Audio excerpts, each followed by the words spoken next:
The sun hung heavy over the chapel, casting a golden glow across the white roses that lined the aisle. Everything had been prepared to the last detail, as if the universe itself had conspired to make this day perfect. Robert stood at the altar, his heart beating fast in his chest. His hands, usually steady, were slightly trembling, not from fear, but from the weight of all the months that had led him here. He looked toward the entrance, hoping, praying, that Tina would walk through those doors with the same bright smile she had shown him the first day they met. He had loved her from the moment their eyes met at Frank's rooftop party, her laugh, her sharp wit, the way she could silence a room with just a look. Robert wasn't a man easily shaken, but Tina had unraveled him in the best way possible. Now, standing in front of family and friends, with Frank as his best man trying to mask his nervousness with a crooked grin, Robert kept his eyes locked, on the closed doors. The music swelled, signaling her arrival. Every guest rose to their feet in anticipation, but the moment stretched too long. Too painfully long. Then, the door finally opened, and Tina appeared, dressed in a stunning ivory gown. She looked like she had stepped out of a dream. Yet something about her expression chilled Robert to the bone. Her eyes, usually filled with warmth, were distant, unreadable. She walked forward with slow, hesitant steps, as if her mind was battling every inch of the journey toward him. When she reached the altar, the priest welcomed her softly, then asked, the age-old question, "Do you, Tina, take Robert to be your lawfully wedded husband?" The silence that followed felt like thunder in Robert's ears. He held his breath, waiting. Tina's lips parted, her voice trembling but clear. "No, I cannot." A sharp gasp rippled through the congregation. Robert felt like the floor had been yanked from beneath him. He searched her eyes, desperate for an explanation, for anything that could make this nightmare stop. Her gaze dropped to the floor.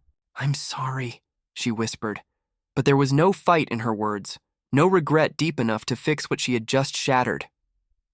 Robert's chest tightened. The whispers among the guests grew louder, but all he could hear was the sound of his own pulse roaring in his ears. Frank placed a steadying hand on his shoulder, but even that felt like it came from 1,000 miles away. Before anyone could say another word, a soft voice rose from the front row. "If she won't, I will." Heads turned in disbelief as Kristine, Tina's cousin, stepped forward. Her emerald green dress swayed as she moved, her chin lifted with defiance. Her gaze met Robert's, fierce and unflinching. "I will marry you, Robert," Kristine declared, her voice strong and unwavering. "If she denies you, she doesn't deserve you." Robert blinked, the chaos in his mind momentarily clearing.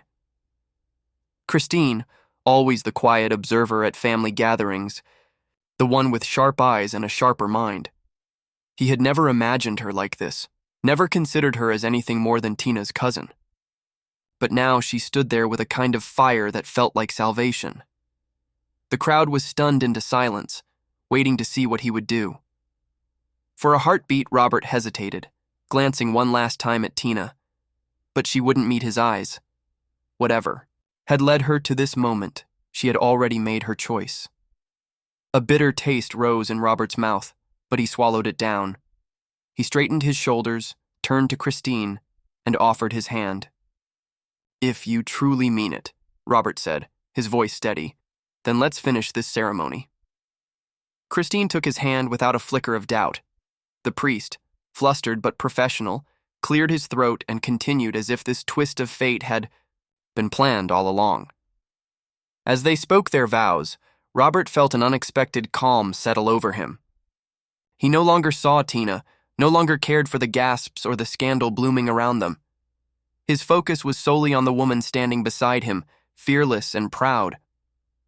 When the final words were spoken and the rings exchanged, Kristine leaned in, close, and whispered, just for him to hear, "Her loss is my beginning." The kiss that followed sealed not just their marriage, but the start of a story neither of them had seen coming. The crowd erupted into applause, mixed with murmurs of disbelief, judgment, and curiosity. But Robert didn't care. For the first time that day, he felt free. Robert barely noticed the cheers fading behind them as they walked down the aisle together. His hand held tightly to Kristine's, but his mind was still tangled in a storm. He forced himself not to glance back at Tina, though every part of him itched to see her face one last time. He didn't know if he wanted to see regret in her eyes, or worse, relief. Either way, he refused to give her the satisfaction of his doubt. The moment they stepped outside the chapel, a sharp gust of wind brushed against his skin, almost like the universe itself exhaling after the spectacle that had unfolded inside. Kristine kept pace beside him, her posture proud, chin lifted high as if she hadn't just married a man who had walked to the altar for someone else minutes ago. Guests poured out behind them, their hushed voices carrying fragments of scandal. Did you see that? Her own cousin! Shameless. Both of them.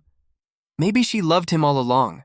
Robert heard every word, each like a needle pricking his skin, but Kristine squeezed his hand tighter, as if reminding him they were still in this together.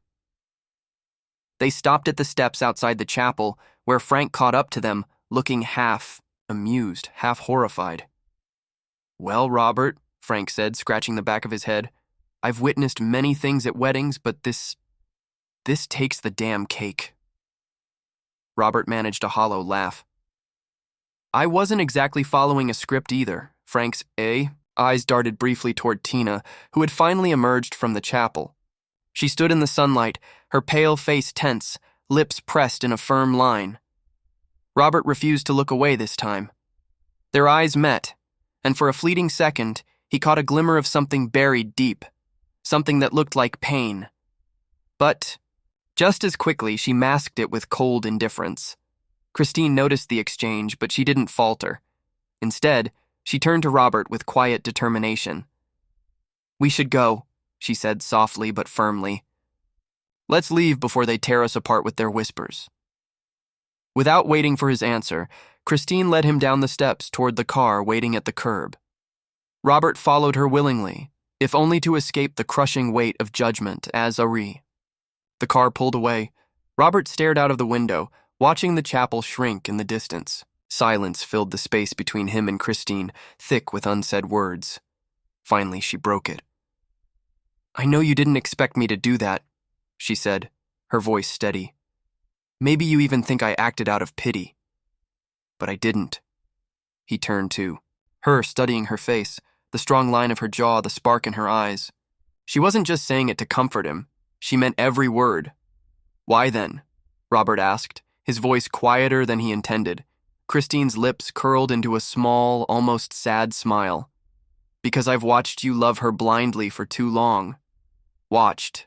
You break yourself into pieces to fit her puzzle. She never deserved that kind of devotion, Robert. She never saw you, not the way she should have."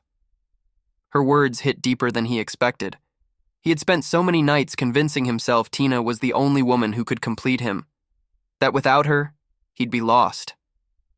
Yet here was Kristine, pulling him from the wreckage of a ruined love, seeing him more clearly than Tina ever had. "You deserve to be chosen," Kristine continued, her voice soft but fierce. "Not as a second option, not as a desperate grab at happiness, but as a man who deserves to be wanted, truly wanted." Robert felt his chest tighten, not from sorrow, but from the weight of unspoken truths crashing down at once. He realized how hollow Tina's love had been. A love filled with conditions and fears she never dared to voice until it was too late. "You make it sound like you've known this for a long time," he said. Kristine held his gaze without hesitation. "Because I have." The car turned down a quieter road, leaving behind the noise of the crowd and the weight of expectations. A strange calm settled over him. Not peace exactly, but a beginning of something unfamiliar. Something real. When they arrived at the small reception hall, booked ironically for a celebration that was never meant for Kristine, the tension crackled in the air. Staff members who had been prepping for Tina and Robert's wedding were now scrambling to adjust to the new bride. Kristine stepped out of the car first, smoothing her dress with grace. "If we're going to do this," she said, glancing at him over her shoulder, "we're going to do it right." Robert followed her, feeling something unexpected rising in his chest. Not regret, not fear, but a strange, wild curiosity about what fate had just thrown into his lap. Inside the hall, faces turned, conversations stopped mid-sentence. Kristine didn't flinch. She walked with purpose, every step daring anyone to challenge her place at Robert's side. As they stood together, shoulder to shoulder, Robert realized something strange. For the first time that day, he wasn't pretending to be happy. The soft hum of conversations filled the reception hall, but beneath it lay a sharp undercurrent of curiosity and quiet judgment. Every glance felt like a blade, every whisper a scratch against Robert's skin. Yet Kristine stood beside him like a shield, her hand resting lightly on his arm, steadying him with a quiet confidence that both startled and reassured him. The staff had done their best to adjust, though he could see the confusion in their eyes as they hurried to rearrange place, cards and modify the seating chart. Tina's name was still embroidered across banners and favors. Her shadow lingered everywhere, a cruel reminder of what the day was supposed to be, what it should have been. Robert felt it clawing at him, but Kristine's presence anchored him. They were ushered to their table at the front of the hall, and Kristine sat with an unshakable grace, folding her hands in her lap as though this was always how the story was meant to unfold. Across the room, Tina appeared, still in her wedding gown. She hadn't left. She watched them with an expression Robert could no longer read. Was it regret? Bitterness? Or worse, was it victory? As if she believed she still held some invisible thread between them, despite everything. Frank, loyal as ever, slipped into the seat beside Robert and leaned in close enough that only he could hear. "You sure about this?" Frank's voice was low, cautious. "I mean, it's not too late to call this whole circus off." Robert didn't answer immediately. He watched Kristine accept a glass of champagne from a waiter, her eyes calm, her lips curved into a small, knowing smile. She was unbothered by the stares, unfazed by the scandal. She belonged here, not by accident, but by fate. "I'm sure," Robert replied, finally, his voice steady as steel. "Tina made her choice. Now I'm making mine." Frank sat back with a grunt, shaking his head, but he said no more. As the evening unfolded, Kristine proved herself to be more than just a stand-in bride. She moved through the crowd with a quiet authority, engaging guests with warmth but never false sweetness. Robert watched her, his mind turning over the truth in her earlier words. She had seen him all along, not the version he had tried to become for Tina, but the man he truly was underneath the armor of ambition and longing. When Kristine returned to their table, her eyes caught his.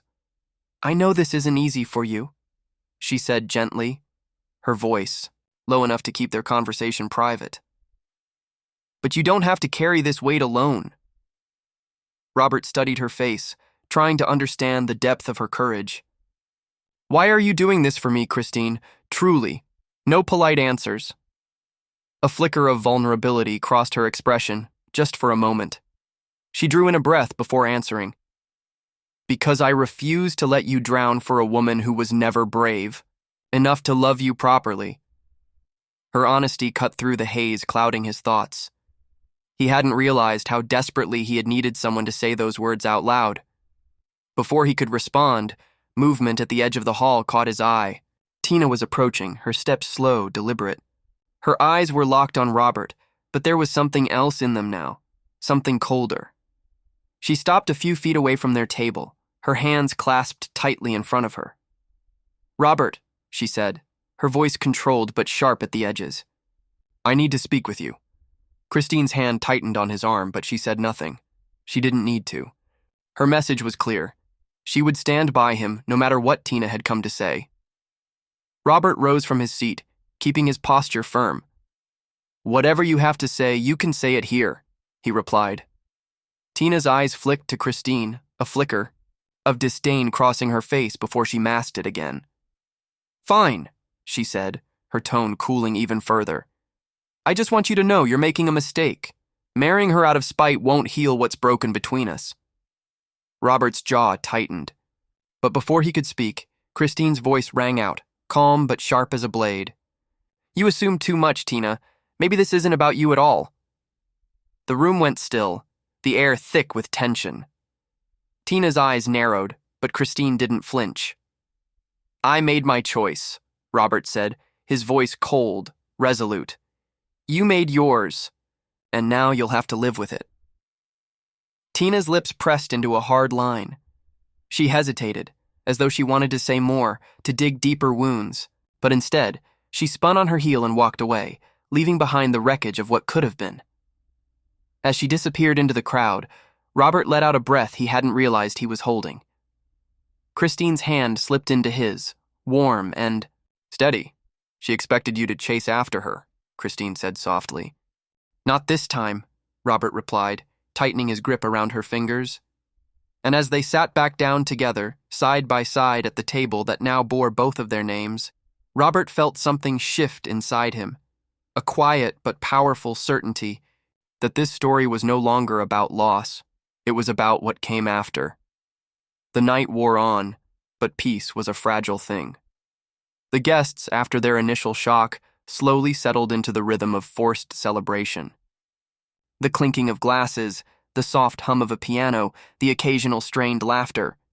It all felt like a mask hastily thrown over a wounded face. No matter how much the staff tried to smooth the rough edges of the ruined event, there was no hiding the truth that clung to every corner of the room. Robert sat beside Kristine, their hands still lightly clasped beneath the tablecloth. Her touch grounded him, but his mind kept drifting to Tina's words. Marrying her out of spite won't heal what's broken between us. He wasn't sure if it was spite. Maybe at the very beginning, at that razor-sharp moment at the altar when his pride had screamed for revenge.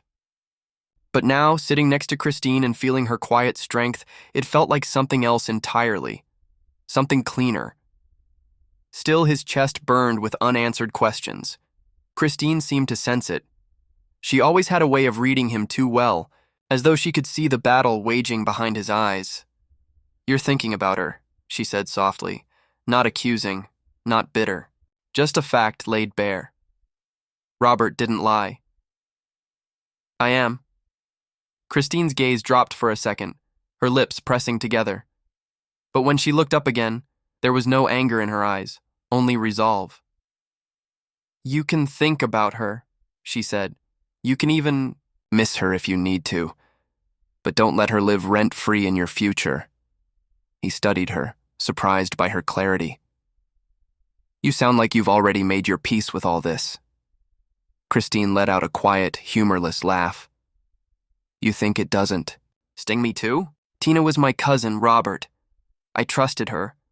I loved her like a sister. And yet, all these years, she never let me forget I was the shadow in her spotlight.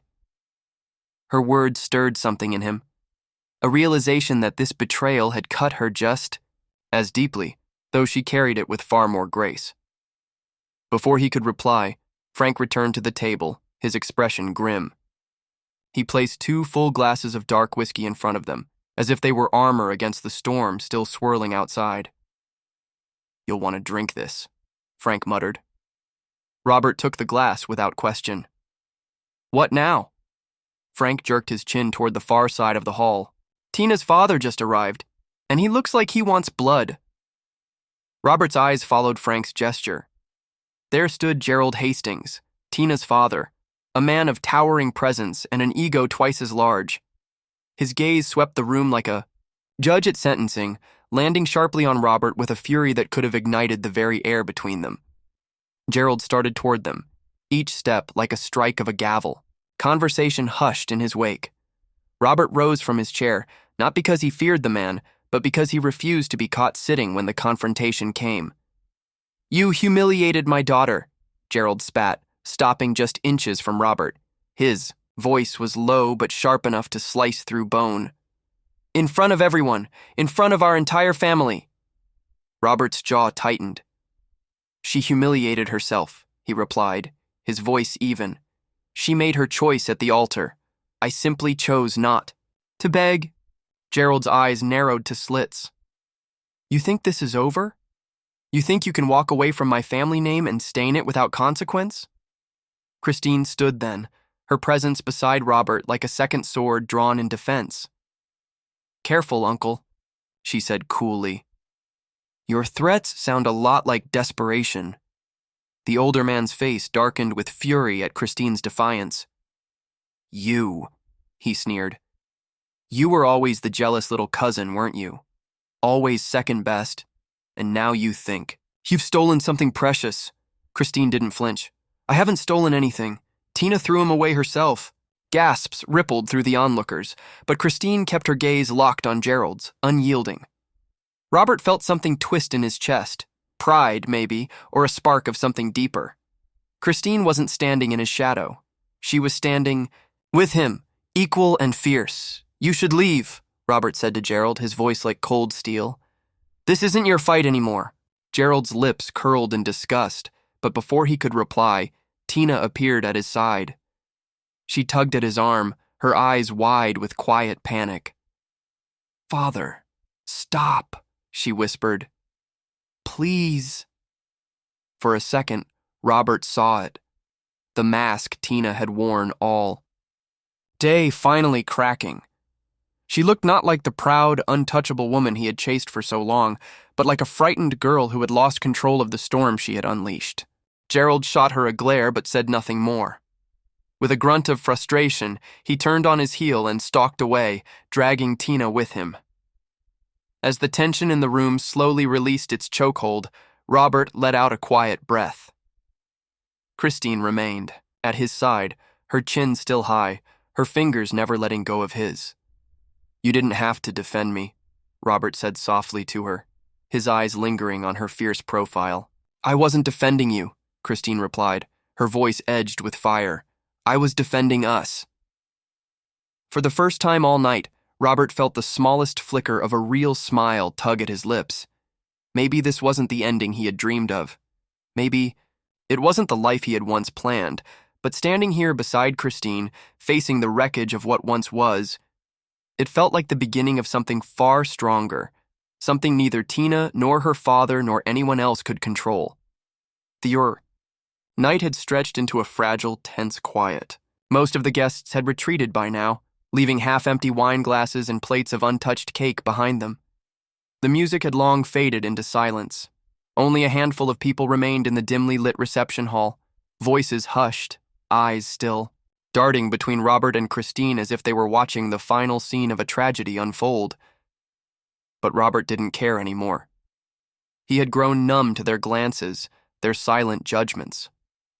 He cared only about the woman standing beside him, the woman who had refused to let him crumble when everything around him had collapsed. As they stood alone in the shadow of what was meant to be someone else's dream, Kristine reached for his hand. Her fingers, warm and sure, laced between his. "We can leave," she said quietly. "We don't have to stay in this place a second longer." Robert's eyes swept over the room. The dying flowers, the ruined decorations, the memories that already felt like ghosts. Part of him wanted to burn it all to ash.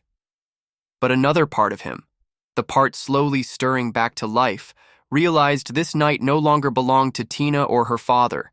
It belonged to them. "No," he replied, his voice rough but certain. "We finish what we started." Kristine studied him for a heartbeat, then gave a single resolute nod. They walked together toward the center of the dance floor. The band had packed up hours ago, but Robert didn't need music. He reached for her waist, and she rested her hand on his shoulder like she had done this 1,000 times before. Without a word, they began to sway to a rhythm only they could hear. There was something strangely intimate about the silence around them. No announcements, no eyes that mattered, no lies. Just them, moving slowly, as if the weight of the evening was falling away with every step. Kristine's gaze found his, and for the first time he saw no shadow of Tina in her eyes. Only fire, only truth. "You're not the man she thought you were," Kristine said softly. "And you're not the woman I thought you were," he replied, his voice lower, rough around the edges. A flicker of a smile tugged at her lips. "Maybe we've both been hiding in plain sight." As they moved across the empty floor, Robert felt the tight coil in his chest slowly unspool. Tina's rejection had carved a deep wound in him. Yes, but it was Kristine who was stitching it back together with quiet, stubborn grace. The moment between them deepened, pulled tighter by the gravity of something unspoken, but powerful. He realized he wasn't just grateful to her for saving him from humiliation.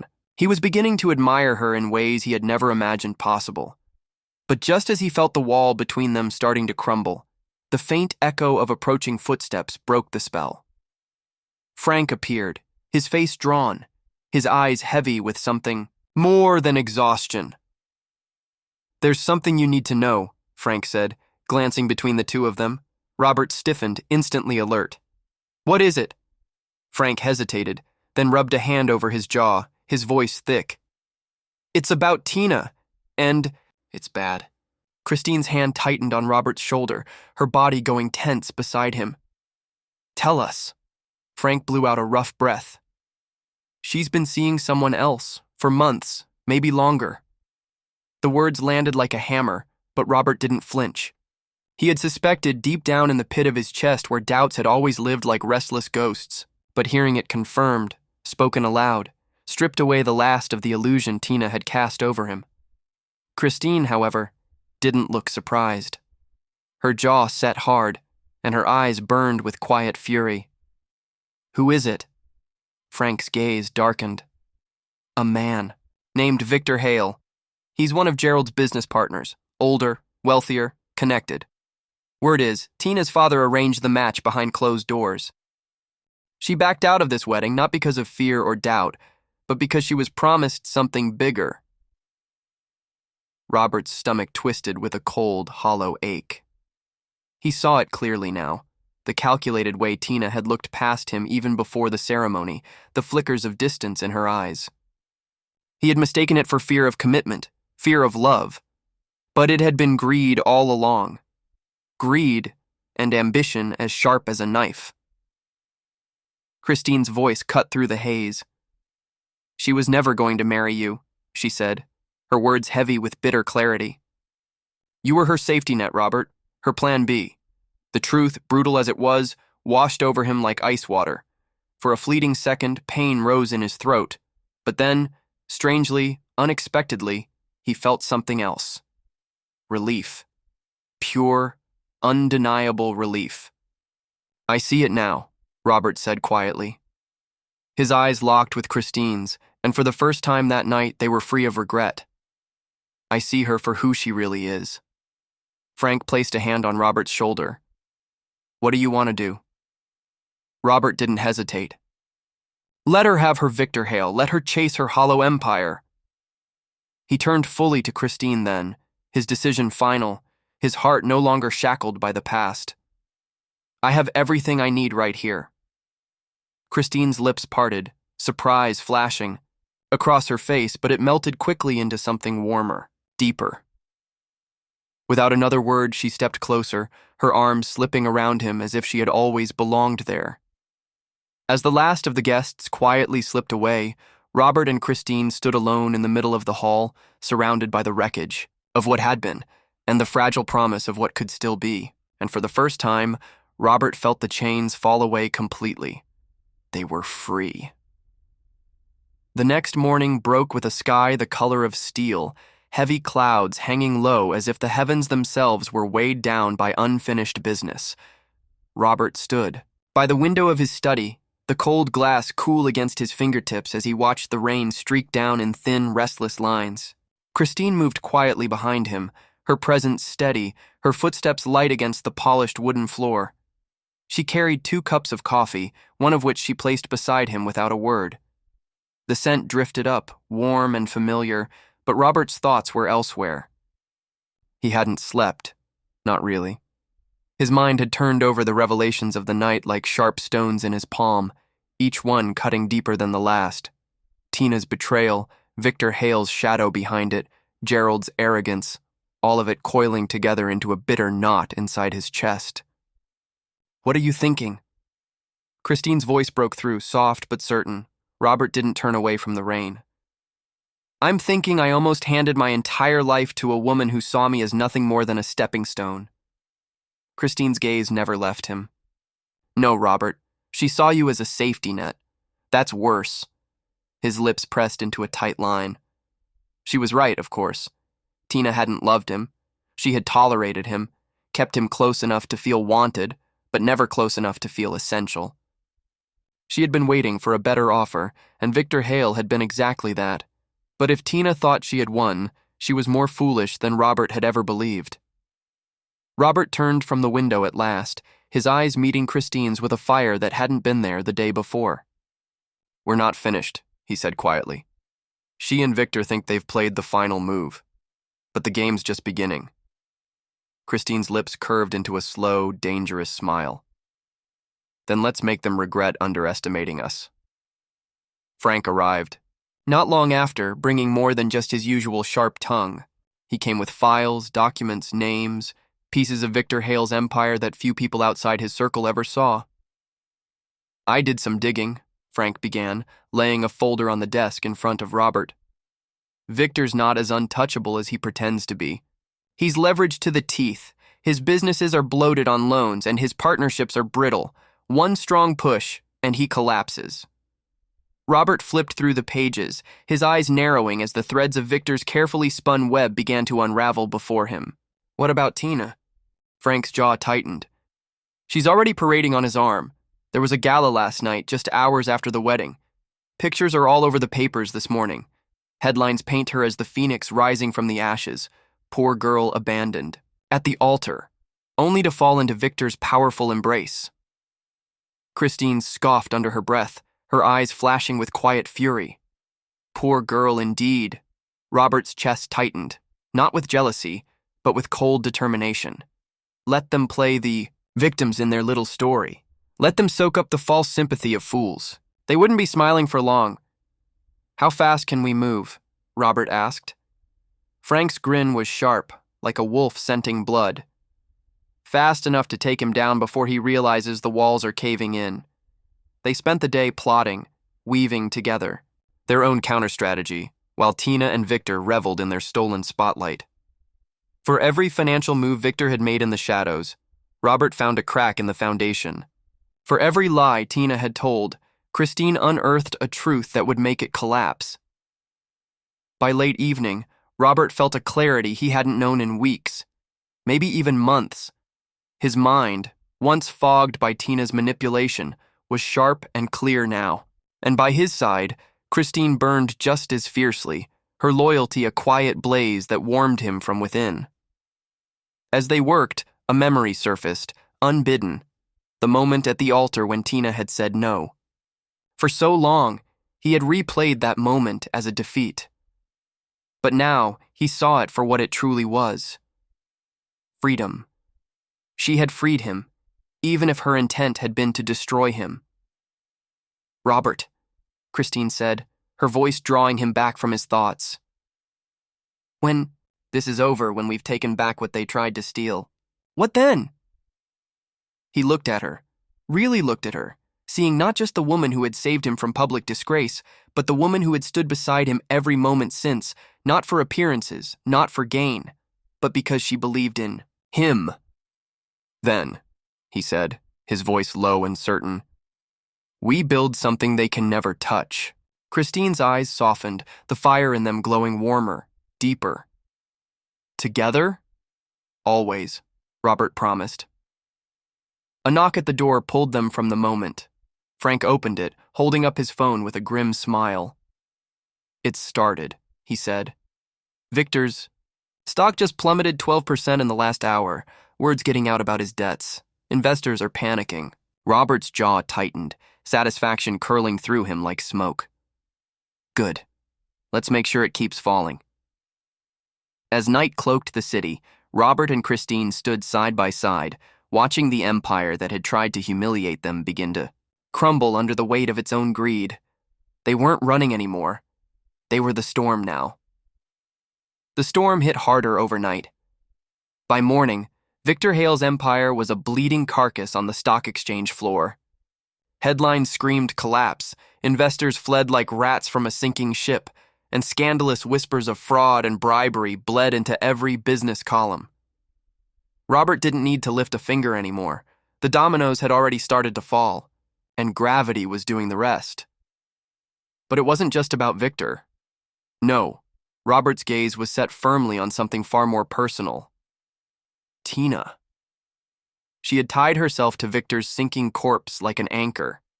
In her greed to climb higher, she'd lashed her fate to a man who was crumbling beneath the weight of his own ambition, and Robert had no intention of throwing her a lifeline.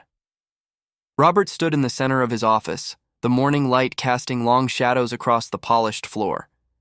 Kristine paced nearby, her eyes glued to her phone as she scanned every new update, pouring in by the minute. "They're panicking," Kristine reported, a sharp edge in her voice. "Victor's issuing public statements, blaming market manipulation. Tina's nowhere to be seen in the last few hours. She's gone completely silent." Robert's lips curved into a grim, satisfied line. "She'll surface. She always does when she smells survival." As if summoned by his words, Frank strode into the room, a smirk tugging at the corners of his mouth. "Guess who finally decided to crawl out of her hole?" Kristine stopped pacing. "Tina?" Frank nodded, holding up his phone. "She's requesting a meeting. Says she wants to clear the air. Private. Today." Robert's eyes narrowed, his thoughts turning cold and sharp. He could almost hear Tina's voice already, dripping with false sweetness and desperate charm. She'd beg, spin her web of half-truths, maybe even try to play the victim once again. But this time, Robert wasn't the same man who had stood at the altar, blind and waiting for her love. This time, he held the blade. Kristine's expression hardened. It's a trap. She thinks she can worm her way back in. Robert's gaze met Kristine's, steady and unflinching. Let her try. The meeting was set for noon, in the shadowed quiet of an upscale hotel lounge. Neutral territory, though Robert knew there was nothing neutral about this encounter. He arrived flanked by Frank and Kristine, who refused to let him face Tina alone. Tina was already there, seated at a secluded table near the window, her posture poised but brittle. The designer suit she wore did little to mask the tension stiffening. Her shoulders, or the way her fingers twisted the edge of a cloth napkin with nervous energy. When she saw Robert, her lips curled into a familiar, practiced smile, the one she had used countless times to disarm him in the past. But it no longer held any power. "Robert," she greeted smoothly, as though they were old friends meeting by chance. Her eyes flicked to Kristine, lingering there for a heartbeat too long. "Kristine." Kristine gave her a glance sharp enough to draw blood but said nothing. Robert took his seat, resting his elbows on the table, folding his hands beneath his chin. "You wanted to talk," he said flatly. "Talk." Tina's smile faltered for the briefest moment, then she pushed forward, her voice laced with feigned calm. "I know how this looks," she began, "but everything that happened, it wasn't what you think. My father, Victor, I was forced into this. You know how my family works, Robert. You know the pressure they put on me." Robert didn't blink.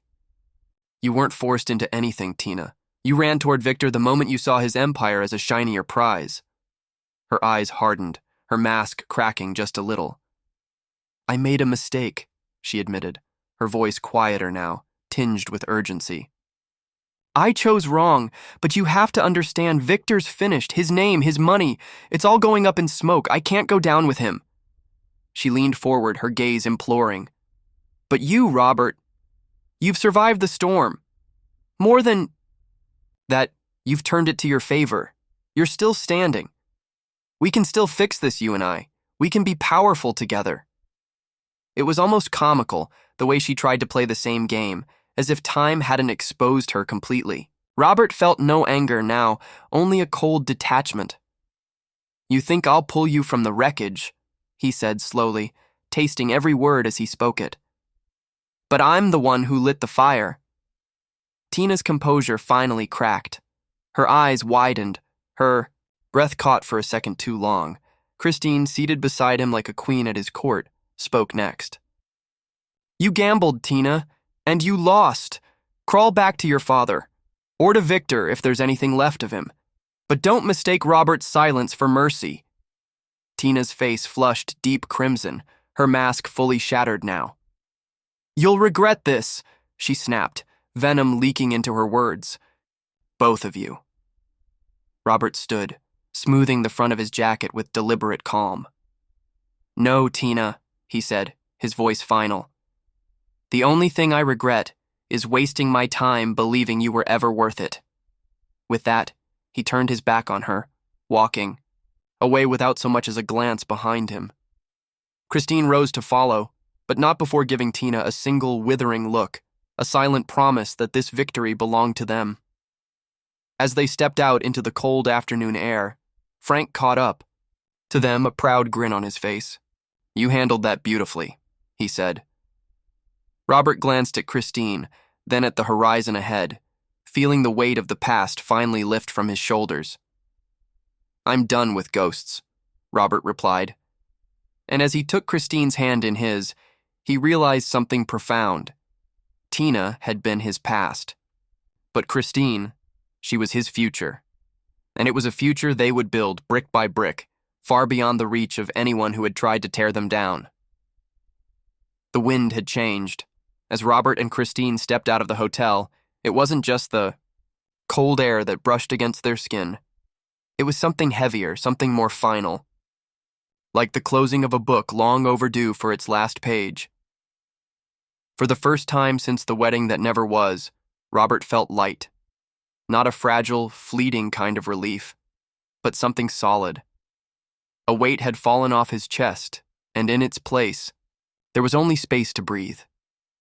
Space to see clearly what had been right in front of him all along. Kristine's hand stayed in his as they walked toward the waiting car, her fingers warm and steady. She didn't speak, not yet. But she didn't need to. Her presence was enough, it always had been.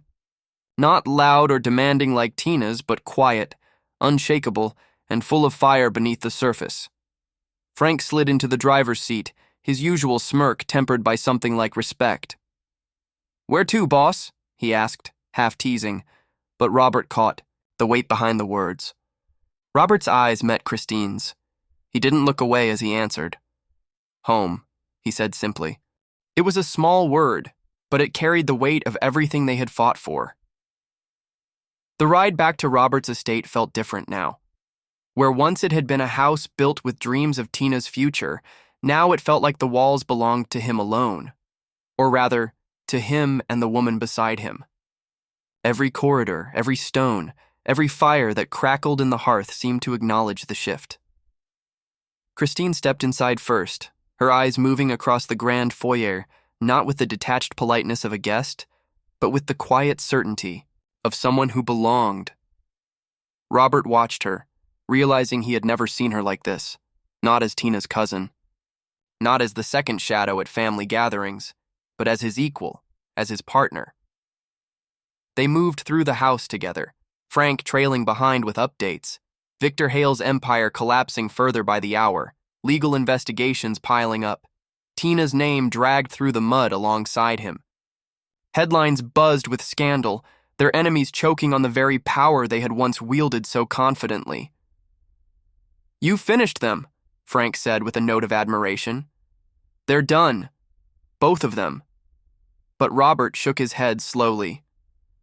No, he corrected, his gaze fixed on Kristine as she stood near the window, the sunlight catching the fire in her hair. We finished them. Kristine's eyes softened, her lips curving into the faintest of smiles. Together, she said, echoing the word like a vow. As night fell, they stood on the balcony overlooking the city skyline. Lights blinked in the distance, towers of glass and steel stretching toward the sky, reminders of ambition, of the hunger that had led Tina and Victor to their ruin. Do you think they'll ever recover? Kristine asked, her voice quiet beneath the hum of the wind. Robert thought about it for a moment, then answered truthfully, Victor, no. Men like him don't survive collapse. Tina, he exhaled slowly. She'll survive, but she'll never recover, because she'll never understand where she truly went wrong. Kristine turned to face him fully, her expression shadowed by memory and something deeper, something like victory tinged with melancholy. She believed love was a ladder, she said softly, something to climb over people like you, like me, to get higher. Robert's gaze held hers, unwavering. And she never saw that love is the ground beneath your feet. Without it, the fall is inevitable. For a long moment, they stood there, silence stretching comfortably between them. The storm had passed, the battlefield was behind them, and they remained, not just standing, but stronger than ever. Then Kristine stepped closer, her voice low, warm, and sure. We've burned the past to the ground, Robert. What do we build from the ashes? He didn't hesitate. His answer came not as a wish, but as a promise. Everything they said we couldn't, Robert replied. Her smile this time was not small or cautious. It was wide and real, fierce as flame, and when he kissed her, it wasn't out of spite. It wasn't out of revenge. It wasn't even to silence the ghosts of the past. It was because, at last, he had chosen her with eyes wide open. Fully. Freely. Finally. Frank, watching from a respectful distance, shook his head with a grin. About time, he muttered to himself as Robert and Kristine stood together, looking out at the city that had once tried to swallow them whole. There were no more doubts, no more fears, no more second choices. Only the future, sharp, brilliant, and entirely their own. The past lay in ruins behind them, and they never looked back.